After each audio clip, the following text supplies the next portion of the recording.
کیا. اللہ رب العالمین نے مرد کو بھی پیدا کیا, اللہ نے عورتوں کو بھی پیدا کیا, اور ان دونوں کو پیدا کرنے کے بعد کیا کہا کہ ایک اس میں سے افضل ہے, ایک اس میں سے مفضول ہے. اس میں اشکال کی بات کہاں ہے؟ اس میں اعتراض کی بات کہاں ہے؟ اس میں کوئی اعتراض کی بات ہو ہی نہیں سکتی. آپ مثال کے طور پر دو غریب ہیں, آپ باہر نکلے, مسجد کے باہر دو غریب کھڑے ہوئے, آپ نے جیب سے پیسہ نکالا, آپ کے ہاتھ میں 2 نوٹ آئے, ایک 100 کا نوٹ آیا, ایک 50 کا نوٹ آیا. آپ کو اختیار ہے نا خرچ کرنے کا. آپ نے ایک غریب کو 100 کا نوٹ دے دیا, آپ نے دوسرے غریب کو 50 کا نوٹ دے دیا. کسی کو حق ہے اس پر اعتراض کر سکے؟ کوئی نہیں کرے گا. آپ کا پیسہ ہے, وہ غریب پہ اعتراض نہیں کر سکتا. میری خواہش ہے کہ میں اس کو 100 دے دوں, میں اس کو 50 دے دوں. آپ کو کیسے اعتراض ہو سکتا ہے؟ آپ کو اعتراض ہونا ہی نہیں چاہیے. یہی اصل ہے کہ اللہ رب العالمین جو ہم سب کا خالق ہے, اس اللہ نے ہی مردوں کو افضلیت دی ہے. اس اللہ رب العالمین نے ہی ان کو افضل قرار دیا, ہم نے اور آپ نے قرار نہیں دیا ہے. اس طرح کی باتیں جب کی جائے تو ہماری بعض خواتین کو بڑا غصہ آتا ہے کہ علماء تو مردوں کو افضل قرار دے, ہم اور آپ نہیں قرار دے رہے. اللہ سبحانہ و تعالیٰ نے افضل قرار دیا ہوا ہے. جب اللہ نے افضل قرار دیا ہے تو پھر ہم اس پہ کیسے سوال پیدا کر سکتے ہیں؟ اور یہاں پر بات آئی ہے تو میں ایک بات ذکر کر دوں. بعض منکرین حدیث کی جانب سے, حدیث کا جو انکار کرنے والے ہیں, ان کی جانب سے حضرت فاطمہ رضی اللہ تعالیٰ عنہ کو جو جنت کی عورتوں کا سردار قرار دیا گیا, یا حسن اور حسین رضی اللہ تعالیٰ عنہما کو جو جنت کے نوجوانوں کا سردار قرار دیا گیا, بعض منکرین حدیث ان حدیثوں کا بھی انکار کرتے ہیں. وجہ آپ کو معلوم ہے کیوں؟ وجہ یہ ہے, وہ یہ کہتے ہیں کہ اللہ کے رسول صلی اللہ علیہ وسلم ایسی ناانصافی کی بات کیسے کر سکتے ہیں؟ آپ کی تو اور بھی بیٹیاں ہیں نا, رقیہ بھی آپ کی بیٹی ہے, زینب بھی آپ کی بیٹی ہے, ام کلثوم بھی آپ کی بیٹی ہے. آپ نے ان ساری بیٹیوں کو چھوڑ کر کے فاطمہ رضی اللہ تعالیٰ عنہ کو جنت کی عورتوں کے سردار کیوں قرار دے دیا؟ علی رضی اللہ تعالیٰ عنہ کے اور بھی بیٹے, حسن اور حسین کے علاوہ علی رضی اللہ تعالیٰ عنہ کے اور بھی بیٹے, لیکن وہ سارے بیٹوں کو چھوڑ کر کے آپ نے حسن اور حسین کو سیدہ شباب اہل جنت کیوں قرار دے دیا؟ ان کے حدیث نے حدیث کا انکار ہی کر دیا اسے اعتراض کی بنا پر. ہمارے اور آپ کے ذہنوں ابھی طرح کے اعتراض سے ٹکرائے, اس کا کیا جواب دیا علماء نے؟ اہل علم نے اس کا یہی جواب دیا ہے کہ فاطمہ رضی اللہ تعالی عنہا کو یہ جو مقام ملا, یہ نبی صلی اللہ علیہ وسلم نے نہیں دیا, یہ اللہ نے دیا. حسن اور حسین رضی اللہ تعالی عنہما کو جو مقام ملا, یہ نبی علیہ السلام نے نہیں دیا, یہ اللہ نے دیا ہے. کیوں؟ حدیث اگرچہ ہے لیکن وما ينطق عن الهوى ان هو الا وحی یوحى, نبی اپنی خواہش سے کوئی بات نہیں کرتا, وہ جو بھی بات کرتا ہے وہ وحی ہوتی ہے جو اس کی جانب اللہ کی طرف سے کی جاتی ہے. اللہ کے رسول صلی اللہ علیہ وسلم کو حکم دیا کہ آپ امت کے لوگوں کو آپ یہ بتا دیں فلاں فلاں کو یہ مقام ملا, بس اللہ رب العالمین نے دے دیا, بس دے دیا. لہذا مردوں کو اگر اللہ رب العالمین نے افضل بنایا ہے تو ہمیں اور آپ کو اس کو قبول کر لینا چاہیے, اس میں کسی کو بھی اعتراض کا کوئی حق حاصل نہیں. پہلی وجہ. دوسری وجہ کیا؟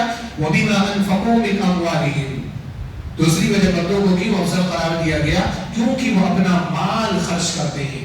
جب شادی ہوتی ہے اسلامی طریقے سے, اگر شادی ہو رہی ہے, خرچ کی پوری ذمہ داری مرد کے اوپر ہے. عورتوں پر, لڑکیوں پر, لڑکی کے گھر والوں پر کوئی خرچ اسلام نے مقرر نہیں کیا ہے.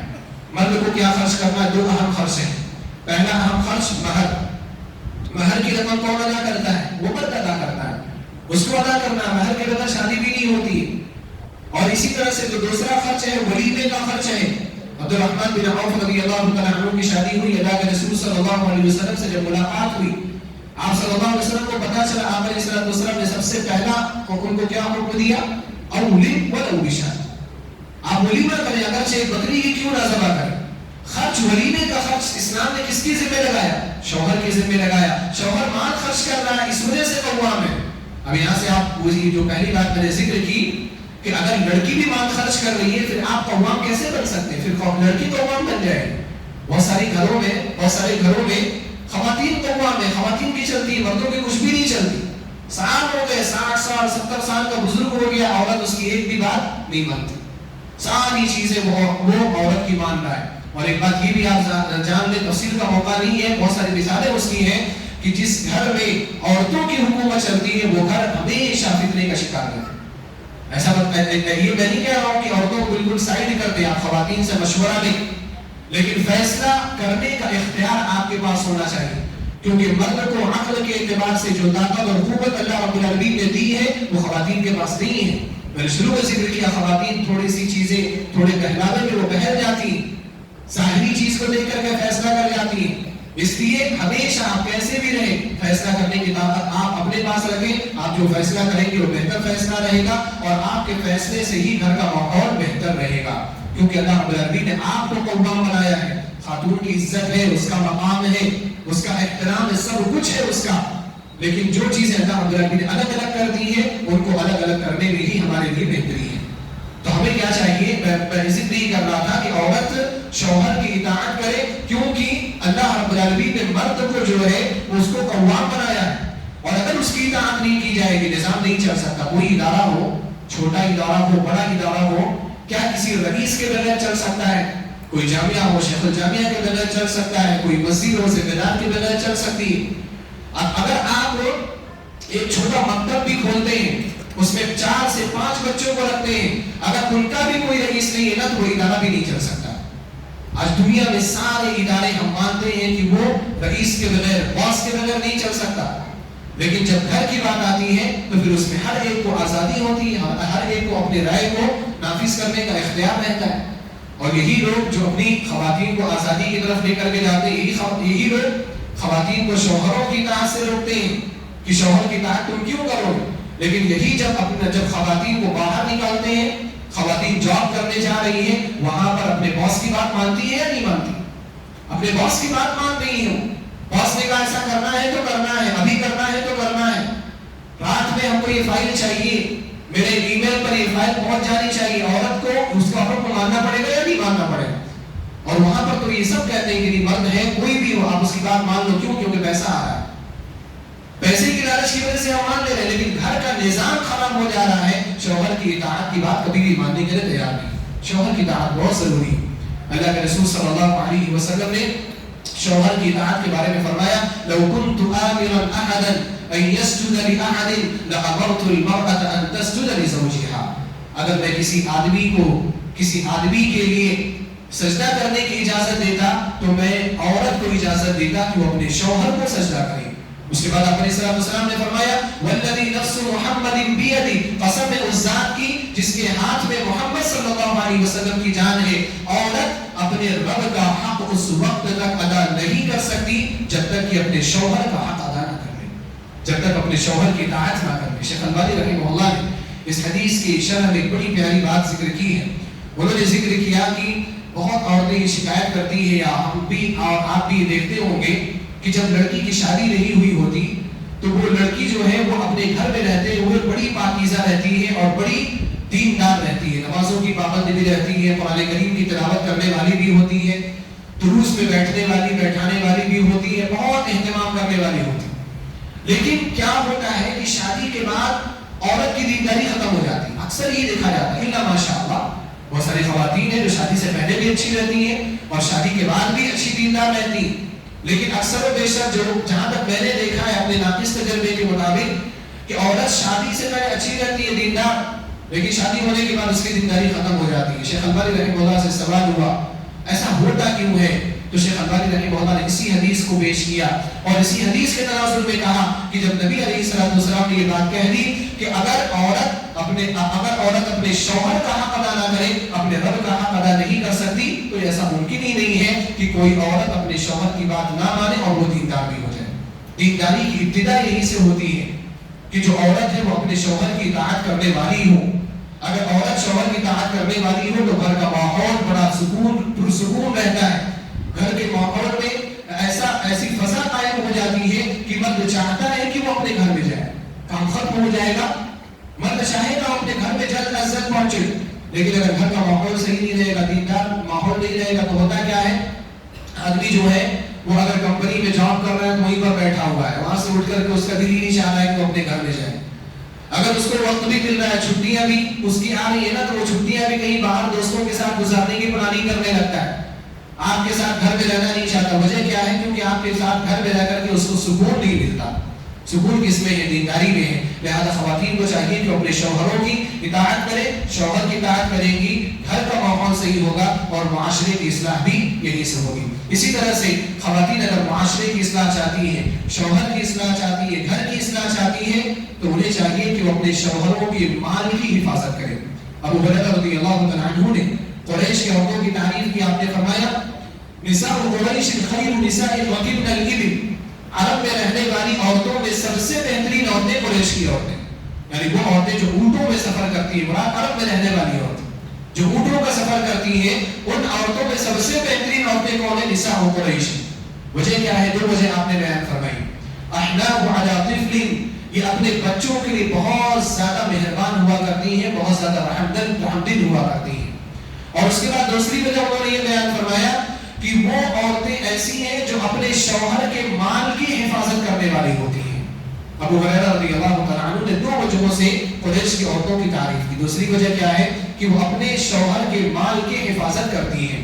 اللہ کے رسول صلی اللہ علیہ وسلم کے اوپر جب والذین یکنزون الذهب والفضة ولا ينفقونها والی آیت نازل ہوئی، جس میں سونے اور چاندی کو خزانہ بنا کر کے سیو کر کے اس کی زکات نہ نکال کر کے جو خزانے کا ذکر ہوا، مذمت کے ساتھ، برائی کے ساتھ اس کا تذکرہ ہوا، جب یہ آیت نازل ہوئی تو بعض صحابہ کرام کو تشویش ہوئی اور انہوں نے کہا کہ ہم مال اکٹھا کرنے کی کوشش کرتے ہیں، سونے اور چاندی کے طور پر ربی نے مذمت بیان کر دی، اب کون سا مال ہے جو ہمارے لیے بہتر ہے جس کو اکٹھا کرنا چاہیے؟ اللہ کے رسول صلی اللہ علیہ وسلم سے پوچھا گیا، آپ علیہ السلام نے فرمایا افضلہ، سب سے افضل مال جو ہے لسان ذاکر وقلب خاشع، سب سے افضل جو مال ہے وہ آپ کی ایسی زبان ہے جو اللہ کا ذکر کرنے والی ہو، ایسا دل ہے جو اللہ کی طرف مائل ہونے والا ہو۔ تیسری چیز وزوجۃ مؤمنۃ تعینہ علی ایمانہ، اور ایک ایسی مومنہ بیوی ہے جو اپنے شوہر کے اپنے ایمان پر مدد کرتی ہو،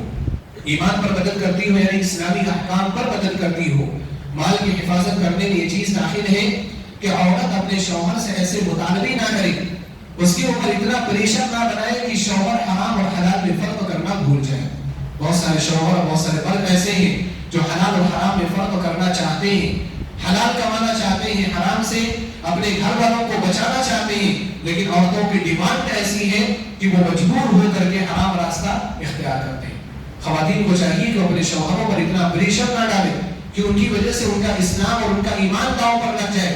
بہترین خاتون وہ ہے جو اپنے شوہر کے ایمان کی حفاظت کرنے کی فکر کرتی ہو۔ ایک آخری چیز بول کر کے میں اپنی بات ختم کروں گا کہ معاشرے کی اصلاح، گھر کی اصلاح چاہیے تو عورت کو چاہیے کہ وہ اپنے گھر کے اندر اپنے شوہر کی ہر حالت میں اس کی مدد کرنے کے لیے تیار ہو۔ اچھے حالات ہو تب بھی اس کی مدد کرے، برے حالات ہو تب بھی اس کی مدد کرے۔ حضرت خدیجہ رضی اللہ تعالی عنہا بہترین مثال ہے۔ اللہ کے رسول صلی اللہ علیہ وسلم پر جب وحی نازل ہوئی، پہلی وحی، آپ علیہ السلام ڈر گئے، آ کر کے کہا خدیجہ رضی اللہ تعالی عنہا سے قد خشیت علی نفسی، مجھے اپنی جان کا خدشہ ہے، ایسا لگ رہا ہے کہ میری جان نہیں بچے گی، ایسا لگ رہا ہے کہ میں مر جاؤں گا، میں موت کے گھاٹ اتار دیا جاؤں گا۔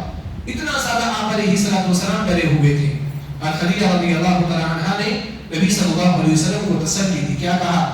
کلا واللہ لا یخزیک اللہ ابدا، ہرگز نہیں، اللہ کی قسم، اللہ رب العالمین آپ کو کبھی بھی رسوا نہیں کرے گا۔ آپ نے اچھی زندگی گزاری ہے، 40 سالہ زندگی آپ کی پاکیزہ زندگی گزری تھی، امانت داری کے ساتھ، دیانت داری کے ساتھ، سچائی کے ساتھ، اور ایسی دیانت، ایسی سچائی کہ اپنے تو اپنے غیر بھی اس کے معترف تھے، دشمن بھی اس کا اعتراف کرتے تھے، امین اور صادق کا لقب ان کو دیا کرتے تھے۔ خدیجہ رضی اللہ تعالیٰ عنہا نے کہا ایسی زندگی آپ نے گزاری ہے اور آپ ایسے ہی چلے جائیں اس دنیا سے، لا یخزیک اللہ ابدا، اللہ رب العالمین آپ کو کبھی بھی رسوا نہیں کرے گا۔ پھر آپ کے حوصلہ افزائی کی، آپ کی تعریف کی، اور آپ کے منہ پر آپ کی تعریف کی گئی۔ منہ پر تعریف کرنا یہ عمومی طور پر جائز نہیں ہے، لیکن جب ضرورت پڑے تو منہ پر تعریف بھی کی جا سکتی ہے۔ آپ کسی شخص کو دیکھیں، اس کا حوصلہ ٹوٹ رہا ہے، وہ کمزور پڑ رہا ہے، وہ اندر ٹوٹ رہا ہے، آپ اس کی تعریف کر سکتے ہیں، اس کی اچھائیوں کو بیان کر سکتے ہیں۔ خدیجہ رضی اللہ تعالی عنہا نے نبی صلی اللہ علیہ وسلم کی تعریف کی، ان کی زبان پر، ان کے منہ پر تعریف کی، کہا انک لتصل الرحم، آپ کیسے رسوا ہو سکتے ہیں، آپ کیسے ہلاک ہو سکتے ہیں، آپ تو رشتہ داروں کا خیال رکھتے ہیں۔ وتکسب المعدوم، آپ غریبوں کی مدد کیا کرتے ہیں، ان کو دیا کرتے ہیں۔ وتقری الضیف، آپ مہمان کی مہمان نوازی کیا کرتے ہیں۔ وتعین علی نواہب الحق، اور اگر آسمانی آفتیں آ جائیں، اللہ رب العالمین کی جانب سے حادثات آ جائیں دنیا والوں پر، آپ لوگوں کی مدد میں سب سے پیش رہتے ہیں، سب سے آگے رہتے ہیں۔ کلا واللہ لا یخزیک اللہ ابدا، اللہ کی قسم، اللہ رب العالمین آپ کو کبھی بھی رسوا نہیں کرے گا۔ خدیجہ رضی اللہ تعالی عنہا نے نبی صلی اللہ علیہ وسلم کا حوصلہ بڑھایا، اور یہی وہ خدیجہ رضی اللہ تعالی عنہا ہے کہ جب نبی صلی اللہ علیہ وسلم جب ان کی وفات ہو گئی، جب اپنی بیویوں کے ساتھ رہتے تھے، 9 بیویاں ایک ساتھ رہتی تھی، ان بیویوں کے ساتھ بھی حضرت خدیجہ رضی اللہ تعالیٰ عنہا کو یاد کرتے تھے اور آپ کے ساتھ اچھا معاملہ کرتے ہوئے اگر گھر میں کوئی سالن پکتا تھا تو کہتے تھوڑا زیادہ پکا لو اور خدیجہ کی سہیلیوں کو اس سالن میں سے حصہ دے کر کے آ جائے۔ بیوی نے ساتھ دیا مشکل کے وقت میں، سختی کے وقت میں، اس بیوی کی محبت ایسے دل کے اندر پیدا ہو گئی کہ اللہ کے رسول صلی اللہ علیہ وسلم کی وفات کے بعد بھی ان کو یاد رکھا کرتے تھے۔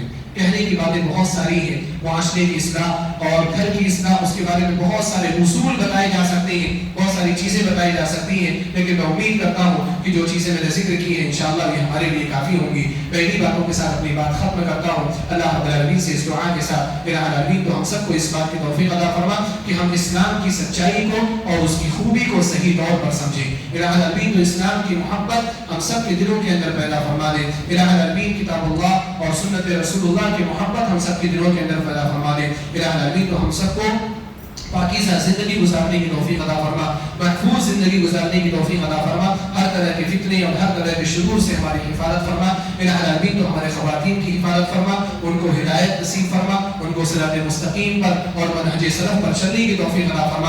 الہ العالمین تو ہم سب کو بھی ہدایت نصیب فرما اور ہم سب کو بھی صراط مستقیم پر چلنے کی توفیق عطا فرما اور ہم سب کا خاتمہ لا الہ الا اللہ محمد رسول اللہ پر فرما۔